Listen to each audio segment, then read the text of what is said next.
मैं तमाम मीडिया के जो दोस्त तशरीफ़ लाए हैं उनका तहे दिल से शुक्रिया अदा करता हूँ कि उन्होंने हमारी तकरीब में शिरकत की और मीडिया कवरेज दी। अल्हम्दुलिल्लाह आज हम जश्न आज़ादी की तकरीब मना रहे हैं जिस तरह हर साल हम मनाते हैं, और हमारे कायद इमरान खान का भी विज़न था और हुक्म था कि ये इस दफ़ा 14 अगस्त बड़े जोश और जज्बे से मनाई जाए। और अल्हम्दुलिल्लाह कोट सरदार मोहम्मद खुड़ियाँ से वार्ड नंबर 2 से तमाम दोस्त अपने कायद के हुक्म के मुताबिक आज केक भी काटेंगे और इंशाअल्लाह पूरे जोश और जज्बे के साथ जश्न आज़ादी मनाएंगे। पाकिस्तान को 76 जो इसकी इंडिपेंडेंट डे है वो सबको मुबारक हो।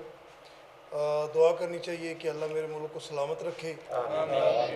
अल्लाह इस मुल्क को जितनी भी परेशानियां हैं, जितने भी प्रॉब्लम्स हैं, जिसकी वजह से दुनिया मुल्क छोड़ के जा रही है, अल्लाह पाक वो सारी परेशानियां ख़त्म करे और हमें ईमानदार और हकीकी जो आज़ादी है और जो लीडरशिप है वो अल्लाह पाक ने हमें अता की है, हमें उससे मुस्तफ़ीद होने की तौफ़ीक अता फरमाए। सबको मेरी तरफ से जश्न आज़ादी मुबारक हो।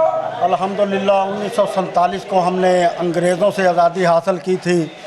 आज भी हम आज़ादी के लिए अपने कायद के साथ हकीकी आज़ादी की जंग लड़ रहे हैं और इस आज़ादी के साथ हमारे दोस्त कोशिश कर रहे हैं कि हकीकी आज़ादी भी हासिल करें। और मैं मशकूर हूँ जो मेरे दोस्त कोट सरदार मोहम्मद के मेरे शाना बशाना आए, अपने कायद की आवाज़ पे आए, और मैं भी इंशाअल्लाह जब तक ज़िंदगी है इनकी खिदमत के लिए कोशा रहूँगा। शुक्रिया।